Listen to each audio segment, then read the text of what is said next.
ভিত্তিপ্রস্তর স্থাপনের সময়ের ছবি দেখছেন আপনারা।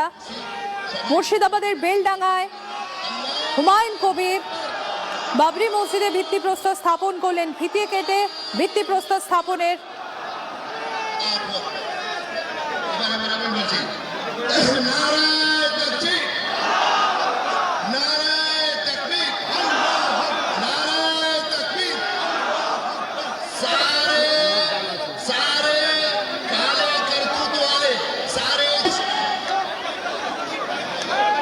থাকবে তো, আমরা একদম থাকবো। ভোরবেলায় উঠে গেছে, তারপরের দিন মামলা করেছি। মামলা শেষ হয়ে যখন অর্ডার পাস হয়েছে, প্রথম ফোন যার, তার নাম হচ্ছে মমতা বন্দ্যোপাধ্যায়। মামলাটা শেষ করে যখন অর্ডার পেয়েছি, তার প্রথম ফোনটাই এসছে যার, তার নাম মমতা বন্দ্যোপাধ্যায়। এই জন্যই মমতা দি বুকের হৃদয়ের মধ্যে থাকবে, এই জায়গা থেকে কেউ নিয়ে যেতে পারে না, এই জায়গায় থাকবে। দেখুন, রাজনীতি করি, 4 বারের এমপি, অনেকে অনেক কথা দিল্লিতে অনেক রকম বলে, একটি কথাই আমি বলি, आप लोग कोई ना ममता बंदोपाध्याय होने नहीं सकता है।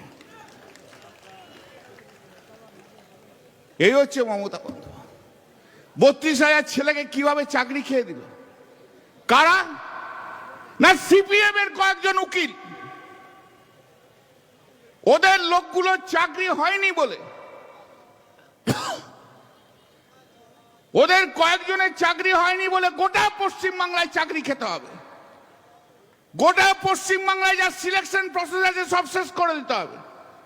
আর পড়লোকে কার্ল মার্কসের শিষ্য জাস্টিস অভিজিৎ গাঙ্গুলির মাথা।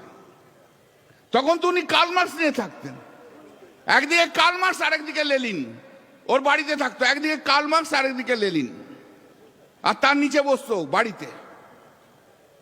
আপনারা ভাবছেন তাহলে বিজেপি কি করে হলো? আরে বিজেপি হলো কেন? পরে তো লোভটা পেল। তখন তো দেখছে সিপিএম তো আর উঠতে পারবে না, লাস্টে অফারটা এলো, তুমি এবার চাকরি খাও, আমরা তোমাকে বিজেপির এমপি করবো। বিজেপির এমপি হয়ে গেল।